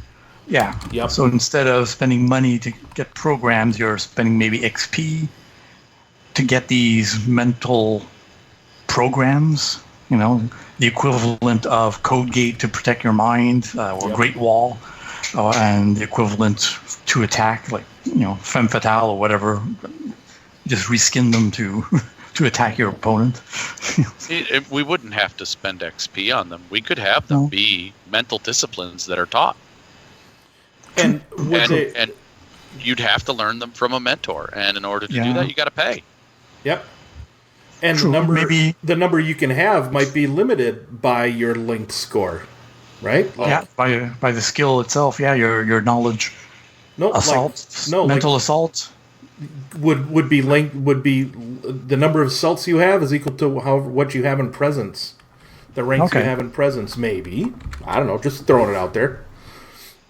Or, I like that. The amount that you could have. And then we could write talents that would allow you to be able to have multiple up or multiple active, or be able to store more mental disciplines, things like that. Well, what we do is we reskin the talents from Shadows of the Beanstalk to do that because they already have them. Yep. And yeah, we can go into more details on that. Well, it's almost like a multitasking kind of. Mm-hmm. Mm-hmm. So, I have another knowledge. You going to drop some knowledge on us? Knowledge multiverse. Oh, well. Yeah, I was going to say something like that. Cosmology, kind of multiverse, dimensional. Mm-hmm. All right, we need another M knowledge. Knowledge mysticism, knowledge multiverse. What's the third one? No, right? Knowledge mixology. Knowledge mazes. Yes. No, knowledge mixology. Knowledge well, yeah, mazes. you're in a tavern. I mean, knowledge mixology. Wouldn't that just be alchemy? No, it's mixology. No, it's M. mixology. It's an M. Now, maybe going back a little bit to the magic, maybe we'll have to answer a few questions about magic, but we cover skills first, I guess. Mm-hmm. Oh, yeah, definitely. If we're going to use magic in any way, shape, or form, we're going to want to flesh out our magic system. And since we're using psionics strictly for magic, I think there's a couple of ways that we can do that I've had kind of thoughts on myself doing a psionic system in the past. So, and you and I have talked about it before, Stephan. Yeah, and we have someone else that received some 50 pieces of awesome in the past, did a specific setting that had psionics in it, and he did it differently, which is kind of cool. Because I was thinking, psionics might not be able to do everything. Can it conjure stuff out of thin air? Maybe not. I'm not going to conjure not. I need a wrench. Or beings, I'm going to conjure perhaps a sword. A psionic energy sword or psionic wrench. Maybe the disciplines that you learn in breaking down your abilities that you can do with your psionics, and that mimicking of changing reality, that is done through talents, allowing you to do. Initially you can do an attack, or you could choose attack, defense, or attack or curse, and such. Later you could add healing, you can add conjuring, you can add dispelling, things like that. Well, yeah, through talent. Well, yeah, because another way of going about it, which like the setting that Chris reviewed a while back, Salvage. Mm-hmm. Yep. Basically, each psionic ability was almost like a fourth power, and you've had one for healing, so you had certain ranks in that, and then you had another one for reading thoughts, like telepathy, one for empathy, one for telekinesis. Do you want to go that way, or do we just keep it more close to the core and just have magic barrier? I don't know. I think we do. I think we do a session on it. I think we do an episode on it and do some more brainstorm with it. Put a bookmark on that. Yeah, and I at least wanted to bring it up. Oh, absolutely. So we got knowledge, mysticism, or I had another thought to change the name of it. Still an M name. Metaphysics. Oh, yeah. Ooh. I like that. I like that a lot. Yeah, instead, because we're relying on, there's a lot of science. It's not just arcane kind of thing. So, yeah, metaphysics. Knowledge, metaphysics, knowledge, multiverse, and maybe knowledge, science. Mixology and mazes. Yeah. Mixology and mazes. Mixes and mazes. There you go. Knowledge, science. Knowledge, menagerie. Yeah. It covers everything else. Yeah. All right, let's put also a bookmark on psychic combat. I just had an idea where that could be something where you introduce Tony's insanity rules and the critical damage from there. Oh, you got me there, buddy. Imagine mental combat where you've grasped a primordial fear of your opponent, like he's afraid of spiders from his childhood, and just twist that, and it's like, oh, now he's got a chance of getting a critical. When you get a triumph, like, oh, there you go. During your mental assault, you're able to distract him with one of his phobias that he buried. Nice. I like it. I like it too. Mm-hmm. I already have a couple of working names, but we'll get into that. Yeah, we're already an hour and almost 50 minutes in. Well, we got to set the tone. We got to take one piece of this and flesh out the fluff. Okay. Pretty sure it's going to be those 4-arm Minotaurs. All right, so you want to move on to setting the tone then? That's a lot of brainstorming we've done. Okay. Yeah. All right, so we have a setting. We have all the stuff for it. We just need to, fluff it. We need a fluffer. Blaine.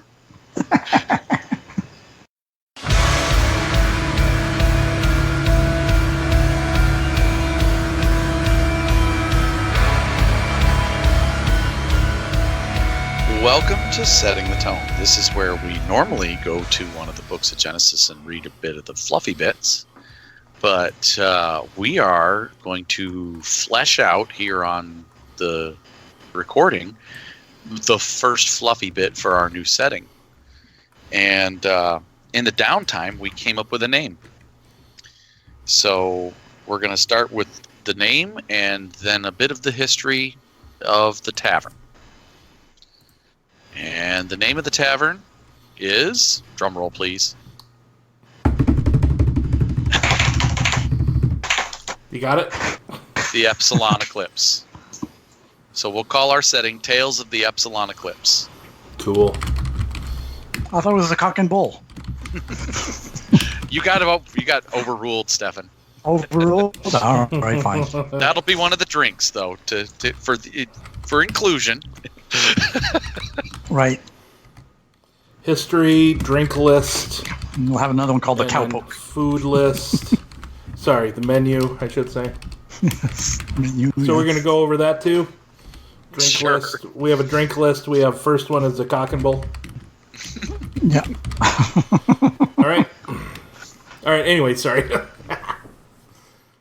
So, envisioning this place, it began as a tavern. Yep. It began as a tavern. But it gained sentience. Yes, it did. Yeah, because of people going in and out of this tavern so often.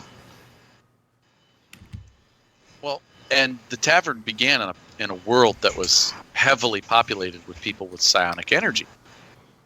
And so many psionics entered and left and stayed for hours, went through joy and pain and sorrow and every emotion known under the sun. Eventually it gained sentience and began to build its own personality. Now, did people realize this at the beginning, or they were... Not initially. Initially, it just did so in silence. Okay, so maybe at first people thought the place was haunted? Yes. Every once in a while, this specter would show up. Yeah, things move on their own or disappear. Like, hey, where's my drink? Then, one day, one of the regulars was in the bar. Just him. Well, maybe a few of the barmaids in in all of a sudden, the bar revealed itself to be not only a sentient being, but a damn near omnipotent one. Right. Nice. You had to learn to tap into some kind of collective unconscious or knowledge and stretched out its senses. When it did, and it reached out, what it didn't know was that it was reaching out to and contacted the Queen of the Hive. Whatever that hive may be. Still don't have a good name for it yet, but that will get there. Yep.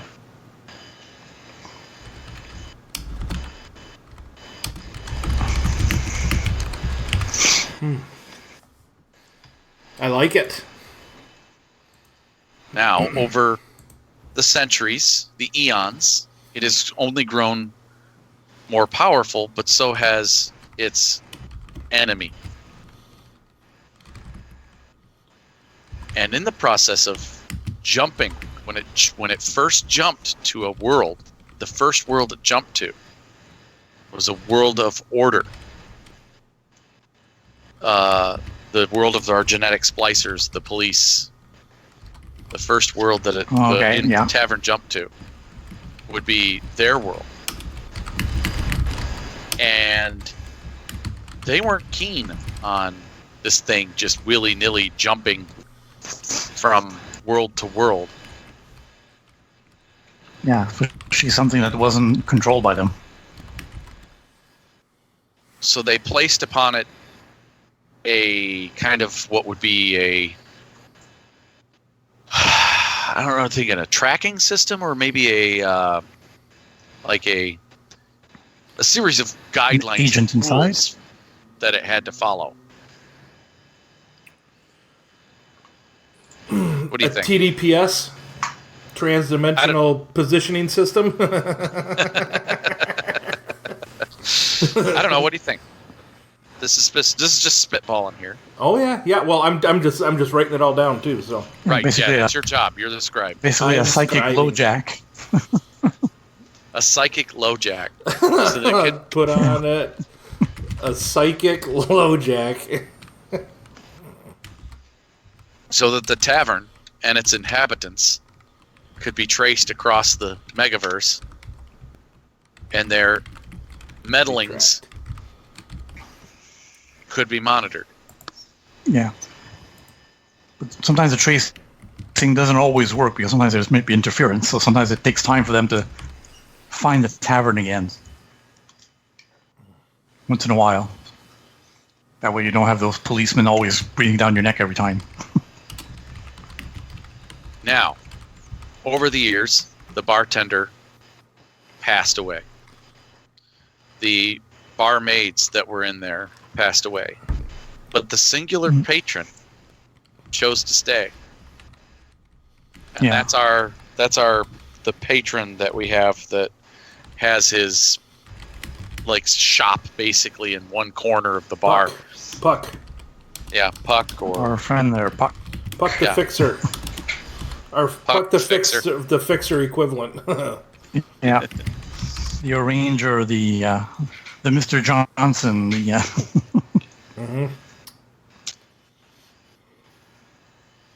Bartender, barmaids died, but Puck the Fixer stayed. Mm-hmm.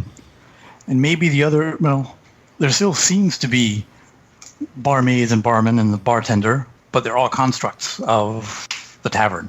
They're all constructs of the taverns. Different maybe aspects of maybe little aspects of personality. One's a bit more flirtatious, the other one's gruff, the other one's very serious. They all have the same appearance, but they could change gender. Personalities male, a bit female personalities change, but they are all manifestations of the tavern itself. Yeah, different parts of his personality. The more intellectual one, the joker one, the flirtatious one.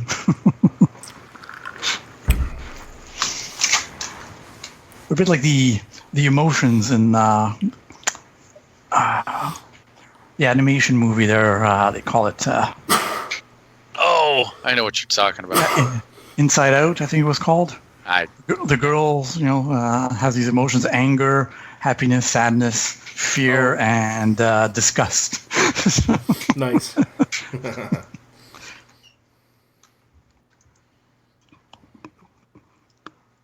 So like the inside of the bar and the workers inside change mood and personality of the Epsilon Eclipse, so does its external appearance. Yeah. When it jumps from world to world, it will mimic it will land inside a metropolitan or rural area and will mimic the structure and technology level of the world in which it jumped. Right. So from medieval tavern to contemporary pub to a fancy high-tech, cantina. That's right. I play the same music over and over again. It will generate the number of rooms needed based on the current occupants. Yeah, it never runs out of rooms. Never runs out of rooms. There always seems to be enough. If new patrons come, more rooms will be created. Sometimes empty rooms can be found, but they're very, that kind of thing. You can have that way. We have the hook of sometimes these random empty rooms appear with no reason behind them, and maybe there's a adventure hook right there, because in your fluff you want to throw in adventure hooks. Why does it create empty random rooms? Yeah, or not so empty. Something is inside there. That's just why. Or strange puzzle chambers. Or a door that has a puzzle, and you have to solve the puzzle to be able to open it first. Maybe in the wine cellar, in the basement, there are those doors to other places on the world that it's on, like you had mentioned. Yeah, you have to go through one of the wine casks instead of a wardrobe. There we go.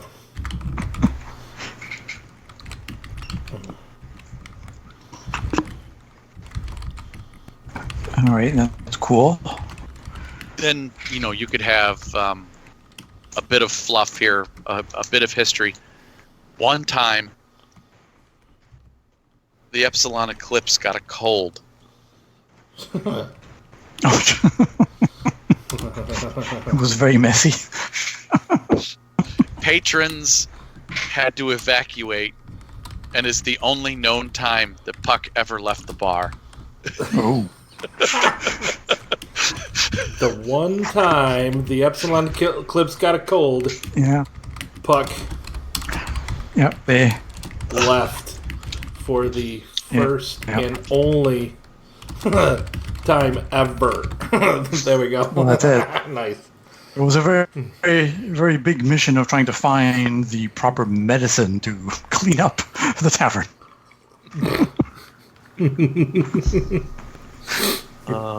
Nice. I like it. Here, take this giant pill. That's a great little bit of fluff there. We got a couple of story hooks in it. Little fluff. Yeah, you know it. Mm-hmm. Awesome.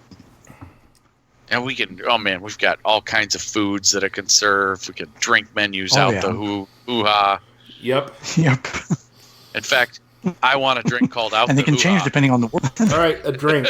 Out there we go. The hoo-ha. Is it a the drink menu can rum-based? change. No, we don't have the. Is it a We don't have whiskey-based the drink? out the hoo-ha. Is it a whiskey-based drink? A rum-based drink? It's got to be a vodka-based drink. Okay. There you go. Vodka-based fruity? No. No, it's minty. Vodka-based minty drink. There we go. That's all it is. All right. So, Stephan, cock and bull. The cock and bull for What's me. What's the base of the drink? For the cock and bull, definitely whiskey. Whiskey with an egg yolk. Yeah. But the egg yolk has got some sort of weird alien You mean egg flavor whites, to it. right? Whiskey with egg No, whites? a floating egg yolk in it. Yeah. It has a very nutty flavor, too. There you go. It tastes like almonds. Yeah.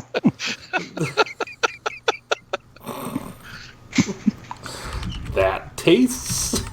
Because almond joys got nuts. Yes.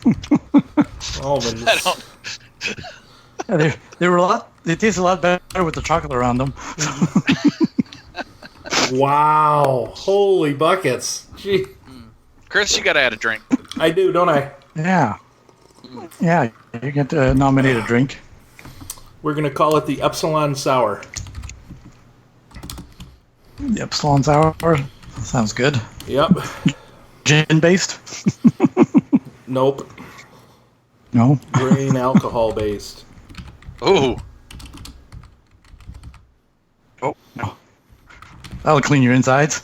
That's probably one of the main ingredients to help clean the tavern. Alcohol-based that tastes like apple pie. Ooh. I'm drinking one right now. Everyone likes pie. Just like Mama used to. Basically, it's the apple pie grain Moonshine. alcohol that my buddy made this weekend with some sour in it. Nice. Okay. I've been inspired. So that's the Epsilon Sour. Sweet. There we go. So we could put, when we fill out write all the fluff down. It has drink selections such as blah blah blah. That's right. Yeah. Feel free Menu to add favorites. Menu favorites such as T-Rex steak. That's it. And I would invite some of our listeners, if you have ideas for the menu and the drink menu, to submit some. Excellent. Drink list and a menu. T-Rex steak is the first one. Stephan, do you have a name for another thing on the menu? Not cock and balls. You can't do that. Something your insect on the race might menu. eat. No. Yes. A special. Well, I don't know. Come back to me. I'll think about it. All right. Nectar porridge. Nectar porridge. Okay. Come on, Chris. It's going to be a brisket, but I don't know what. It's going to be could it be a Minotaur brisket? No. Dwarven brisket? No. You know what? We're going to call it a sliver brisket. Oh. A brisket made from the fucking insect race.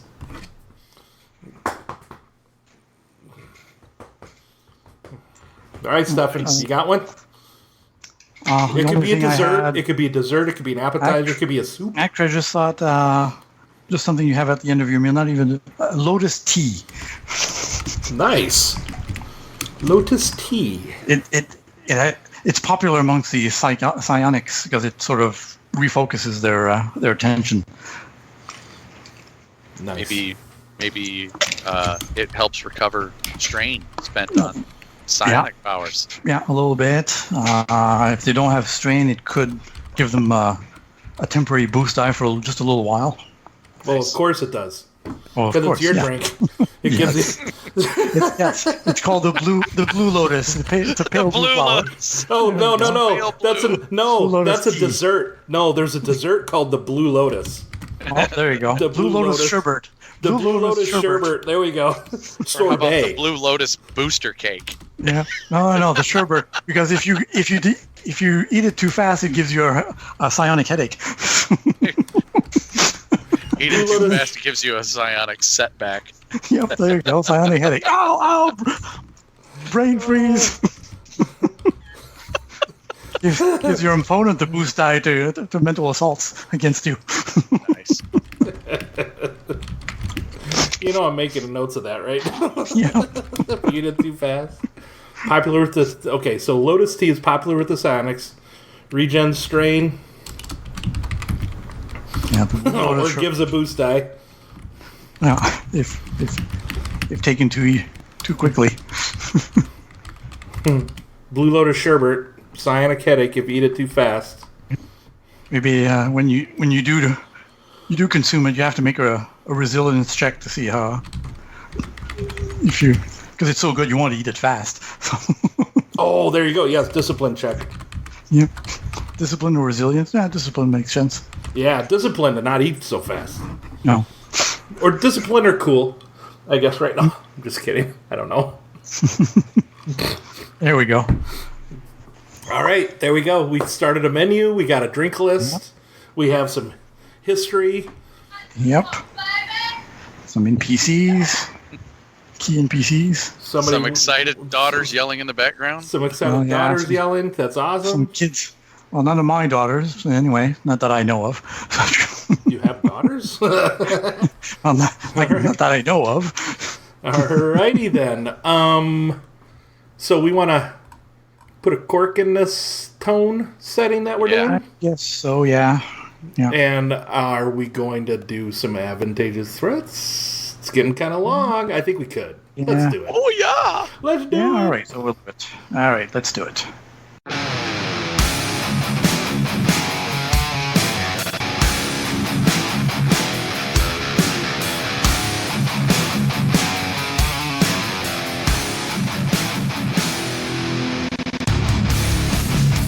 All right, welcome to our favorite part of the show. We've been waiting a long time because it's been a long episode. Part 3, Advantageous Threat. Threats. Advantageous threats. Threats. Sorry, it's my Canadian accent, eh? Yay.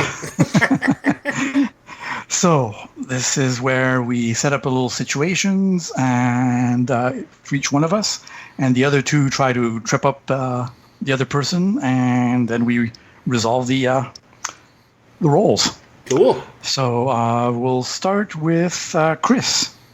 I will. Okay, I'm going to start. Now, I must tell you, this has been inspired by a situation that happened at Cabin Con this past weekend during our Warhammer setting. There we go.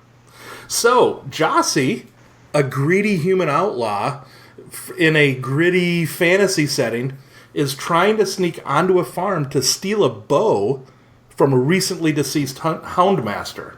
Okay? All right. So it's nighttime with a decent moonlight, but there are bear traps and a pack of hunting dogs between the woods where Zszree's coming from and the barn where this bow is at. Oh, okay. So plenty of opportunities for bad dice to show up. Yeah. I'll tell you the story, what really happened. Right. But we'll see how this happens. So Zszree is fairly agile with 4 ranks in agility. Kind of sneaky with 2 ranks in stealth. Plus, he's got the knack for it, stealth talent. Of course. So Beyond that, he's just a greedy son of a bitch that wants a frickin' bow. Well, yeah, you'll be able to sell it for a lot of money on the black market. Yepers. Yes, indeedy. I'm getting out some of my dice here because I didn't before we started. All right, so with those, I would say that since it's nighttime, he's human, so of course he doesn't have any ability to see in the dark. Right, but there's slight moonlight out there, so what are we talking? There's some moonlight, so it's not 2 or 1 setback. I would say at least. Well, start with a hard difficulty because it's still dark, fairly dark. Well, now granted, moonlight. Now there are hounds about, probably sleeping, so that could be difficult. That could be kind of a automatic upgrade.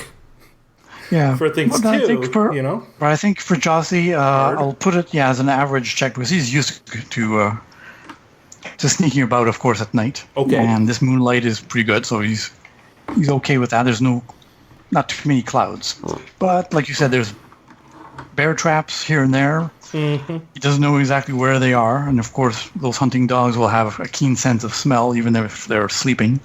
Right. So are we I would talking say hard with an automatic upgrade because of this keen sense of smell? Yeah. Okay. And then 1 or 2 setback die for the light. The lack of light, at least 1 setback, and another setback because. Well, no, that's still part of the automatic upgrade for the bear traps because stepping in one of those would definitely be a despair. Yes, it would. Yes, it would. Tony, would you have any other ideas for possible setback, or if that's enough? So far we've got 3. What did he do prior? What did he do? What was the scenario he was in previously? What were they doing when he decided he wanted to steal? They were investigating the death of the Houndmaster, and he saw the bow. He realized there was a bow here, and he'd come back at night to steal the fucking thing.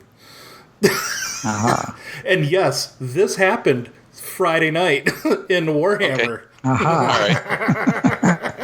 All right. So far, we've got a hard difficulty. So 3 purple upgraded once. So 2 purple, 1 red. Yep. And at least 1 setback, I think, for the light, for it being dark. Yeah. For being somewhat dark, but it's still a decent moonlight. Mm-hmm. Well, I have a reason to flip a story point. Yes, you All do. right. The breeze is constantly changing direction. Well, there you go. Awesome. So that'll make it definitely more difficult. So 2 reds, Yes, it will. 1 purple, All right. Well, and 1 black. 1 black. Okay. Well, since I have a knack for it when stealthing, I'm going to take this black out of my pool because Yeah. I can do that. That's So I'm it. left with 2 yellow, 2 green, 2 red, and a purple. And I'm good with this check. Right. Let's And see. I was leaning maybe towards giving you a boost up because even though it's nighttime, you've been to this place before, so you've kind of almost Kinda like know where? scoped it out when you saw Perfect. the bow. You don't know everything, but you at least know a little bit of All right. the lay of the land. Alrighty then. All right, let's see how Zszree does in Genesis as opposed to Warhammer. Even as a GM, I award boost dice sometimes. What? What the hells? Doesn't sound too good. The same. Yes. Well, Zszree failed with 3 advantage All right. and a despair. Oh, okay. All right. So So what let do you me want to do narrate- for your... well, let me narrate to you what happened Friday because it kind of fits, to be honest with you. Okay. Failed it. Woke up some of the dogs.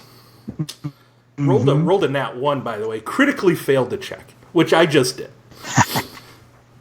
And was mauled to death by the dogs. However, spent what's called a resolve point or fortune point to somehow live, right? And you only get X number. I'm going to spend the 3 advantage for the dogs as they take Zszree down, take him out.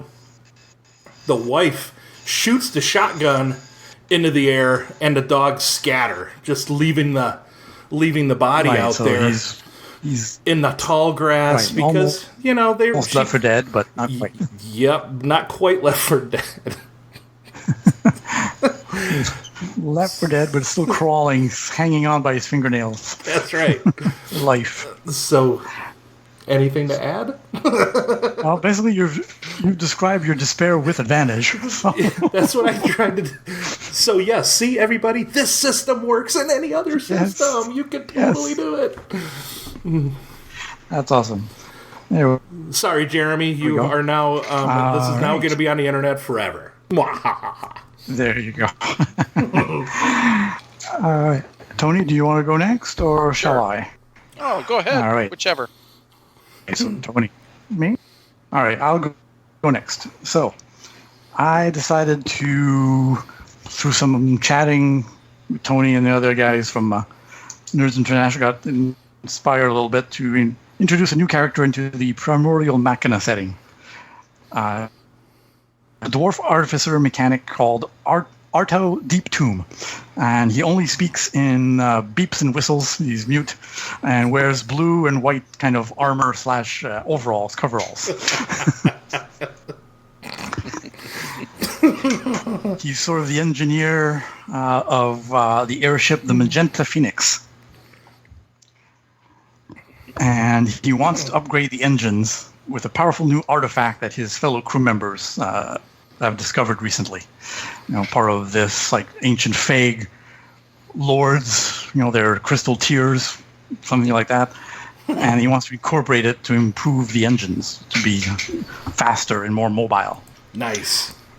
So he's got a mechanic skill total of 3 yellow and 1 green. Woohoo. His knowledge arcane, just in case he came out, of 2 yellow and 2 green. Okay. And just to be different, I read through the various talents, both in the core book and a supplement that I think Drainsmith came out with. So instead of going for knack for it, try to find things that would fit the mechanic. So signature vehicle, specialist knowledge, which at tier 1, which makes his knowledge checks reduce the difficulty. Signature vehicles, he upgrades the ability of all mechanics checks to make work on the vehicle once. So, of course, the Magenta Phoenix is his signature vehicle. Cool. And he's an inventor, too, with 2 ranks in that. So when he makes a check to construct an item or modify an existing one, he can use this talent to add boost die to his checks, equal to the rank of inventor. That's the talent for you, buddy. There we go. All right. So what you're basically trying to do in Primordial Machina setting, you're trying to use a Fey Crystal to upgrade the engine. Yep. I see this as, okay, well, because it is a Fey Crystal, it's going to be an automatic upgrade. A single automatic upgrade because it has one of those involved. But I see this as hard or daunting, wouldn't it be? Right. I see this as being a hard check initially. Yes. All right. So a hard check would be 3 purple, but you're upgrading it automatically, so 1 red. Because when dealing with Fey Crystals in crafting, you automatically upgrade once. Right. Now, is there a time thing? Perfect. Is he trying to? Is this in the middle of combat? Is he trying to? He's aboard the ship. Is it flying? He's aboard the ship. No, they're docked in one of the big main cities. You know, the big ring crater city. Got it. Shattered Crown. Right, the Shattered Crown. So he, of course, I would use his signature vehicle ability to upgrade one of his checks, so that becomes that 1 green. The 1 green becomes a yellow. Cool. So that one I'll just remove. I forgot to bring my dice from Montreal, but I do have a dice rolling app on my phone. Sounds good. So I've got that. So that would be 4 green, and of course, with his inventor, he's got 2 boost die. The ranks, right? Right there. So we're looking at so far. Yeah, 2 purple, 1 red, 2 blue, and 4 yellow. 4 yellow. Ooh. Now, even though they're not in combat, this is already a Fey Crystal that's already been taken into account.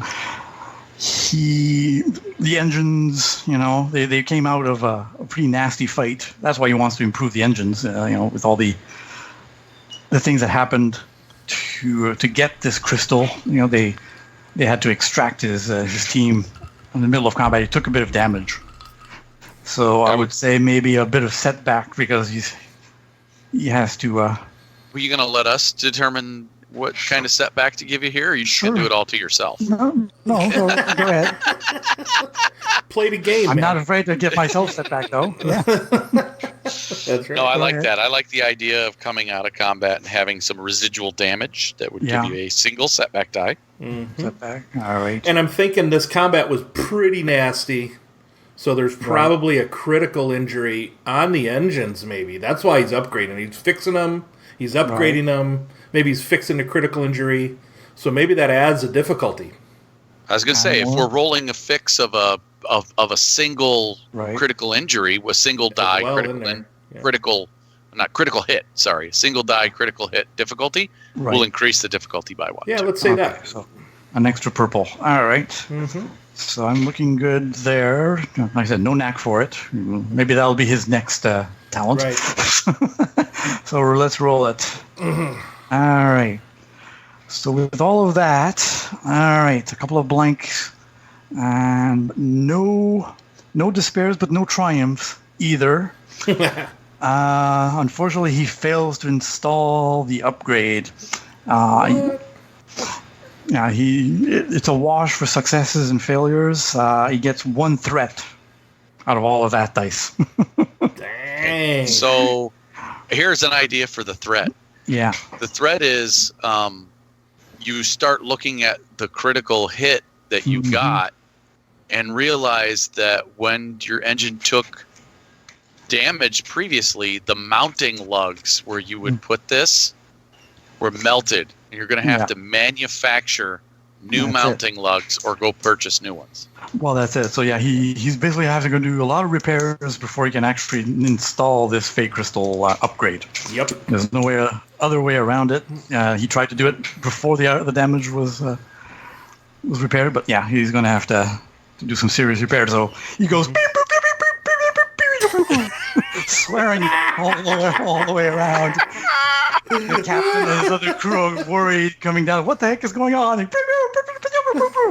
Arto's at it again. Arto, no! Leave him alone. He'll repair it, whatever. Just send his friend Chopper in there to help him. Captain walks by. Arto, can you lock that down? Right, later, fine. Nice. Very nice. Alrighty. All right, Tony, what you got for us, buddy? Okay. As the GM, my ogre adversary gang leader by the name of Raksu is trying to choke out a certain catfolk scout player at a riverside tavern. Who do we know that has a catfolk scout? I wonder who she does have. Oh, one. I don't know. Jen, I wonder. Maybe? Well, Stephan? Yeah, Don't you have a catfolk scout in our... Yes. Yeah, Yes, I did choose have one in the past. Oh, that one. Oh, TR White Shadow. That's all right. Well, he had a very fancy bow, if I remember. Wow, everybody wants to steal bows. I didn't even read yours when I put yeah, mine down there. Shit. He had a decent bow, but no, he doesn't have a signature bow himself. He had the another ability, but whatever. Yes, he still has a nice bow, yes. Nice. All right. Well, That his friend Jossie stole for him. but he does have a very big coin purse. And Yes. my ogre gang leader has decided he wants it. It's mine. Mine. So, Raksu All thinks about it ahead of time after seeing that coin purse, punches his shaman, says, hey, make me strong. So the shaman augments his brawn, increasing Raksu's brawn, or augments him, so increasing Raksu's brawn roll to 6 dice. Nice. So, Raksu is going to have an augmented brawn with a brawl of 3. He has the grapple and pressure point talents. Okay. From? Grapple, those are both in Realms of Terranoth. Okay. Grapple is a tier 2, and pressure point is a tier 3. Okay. Grapple allows him to suffer 2 strain to use the talent, and until the end of his next turn, enemies must spend 2 maneuvers to disengage from him. Nice. Aha. I like All it. right. So he is initially going to write off from the get-go that is done as an active incidental. As an incidental, he'll spend that 2 strain to make it so that Mr. White Shadow can't get away. Yeah, because he's very slippery. He knows. Yep. And then the tier 3 talent of pressure point, it just says when the character, it's a incidental active also, when they make an unarmed brawl check to target a living creature or living opponent, they may use this talent to deal strain instead of wound damage and inflict additional strain equal to their ranks in medicine. So, since Raksu is a studied wrestler, he happens to have 1 rank in medicine. Nice. There you go. Yeah, he knows how to set bones, not just break them. That's right. Awesome. Raksu boss. Yes. All right. So I'm looking currently at the melee defense of the character having 1 melee defense and the 2 purple difficulty for a melee attack, for a brawl attack. Right. So I have 3 yellow, 3 green, 2 purple, 1 black initially. Now I spend my incidental to do 2 strain to take activate grapple. Got it. And since I wasn't engaged before, I cannot spend my maneuver to aim. I have to move into engaged range to attack. So. Okay. Gotcha. All right. So of course, Kiara would not want to be grappled by something really big and nasty, and he sees him coming, even though he might not know that he's going for the purse. So he spend a story point to upgrade that and try to be slippery and try to avoid, of course, Raxu is very confident in his shaman's ability to augment him. So therefore, what that normally does just adds a green die, the base augment. So what he would normally have is a 5-die pool for his 5 brawn and 3 ranks in brawl for a total of 2 green, 3 yellow is 3 green, 3 yellow. There. Okay. There's the description of it. Yep. All right. I'm happy with my pool. Sounds good. Are you? Yeah, I'm happy too. No, yep. We flipped already, but go for it. Yep. All right. So your red flip die? Yeah. Nothing. No. Darn it. So, Raxu had a grand total of 4 successes, with only one of those being canceled out by your armor. Or 5, right. Sorry, 5, with one of those being canceled out by your armor. And 1 advantage. So, that is 5 strain. Mm-hmm. Well, actually, what is a grapple? It does equal to your brawn damage, doesn't it? I believe. I'm not sure. Well, grapple, I mean, you could just do unarmed damage, which is basically your brawn. Yeah. Right, it does. So it's brawn plus number of uncanceled successes plus medicine. So it's a grand total of 10 strain. Ouch. Are you sure? Yes. Are you sure? Because your brawn's 6. It's brawn. Well, technically, the augment just adds an extra green die. That's you're right. I see brawn 6 here. I got it. Yep. Right. Yeah. Okay. Just adds an extra green die. I wrote it that way just for simplicity's sake. But more successes. I got it. I hear you. So he's got a brawn of 5. Yep. Right. He rolled 4 successes, 1 rank in medicine, total of 10 strain. Yeah. Nice. 10. Okay. With 1 advantage. Yeah. With 1 advantage. Which? For that 1 advantage, he is going to have kind of pinned the catfolk's arm underneath his big hand reaching for that coin purse. That's it. So he's going to get that catfolk's going to get a setback die, or the next person to act. Right. Nice. So there you go. So yeah, so Kiara's cool. Stuck. Yeah. stuck there for a while. Very cool. Very Dude, cool. with those 2 talents working together though, with anything trying to get away from you and you being able to, I mean, there's not a lot of things you can do 10 strain to in one wallop. No, in one shot. Not so much. One shot, yeah. If you were doing that to a caster who had already spent some of his strain, oh, body. Yeah. Yeah. He won't be casting anything else anytime soon, or else he'll just keel over. Now imagine if you were using the rules for Ready Fight and Grapple. Which I was just kind of looking at right now. Oh, here we go. Could be more stuff. Here we go. There. Fighting tall. This fighter is exceptionally long-limbed for their size, or has learned to maximize the use of their natural reach for the purposes of incoming and outgoing brawl striking combat checks. Character acts as 4 inches taller than normal. Nice. All right. Shall we get on out of here? Oh. Yeah, so that was our advantageous threats. So yeah, we can start wrapping up the episode and put a nice bow on it. All right, let's do it.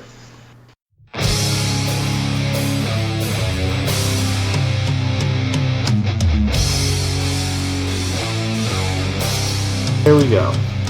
All right, everybody. That's it for our show tonight. I'd like to give a shout out to Matt Stark and his blog, Thoughts of a Barbarian. It's pretty much about anything gaming.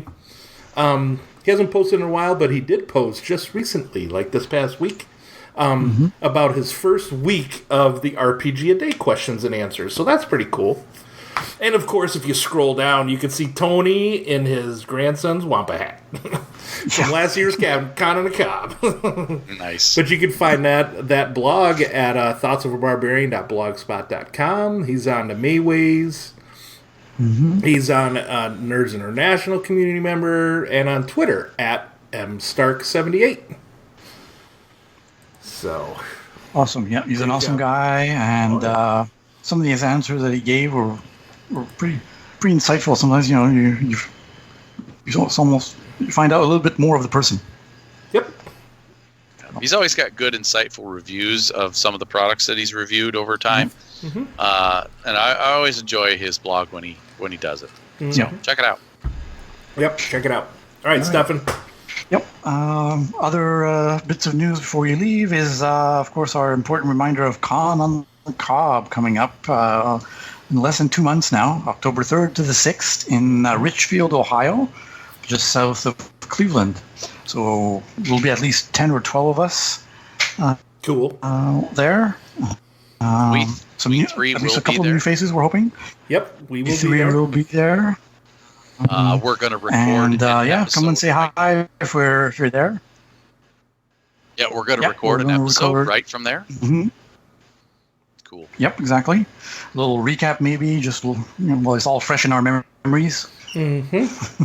Yeah, I think we. While we're still half drunk, probably. Yeah, we're running a couple games too. I think I'm gonna do Starfinder.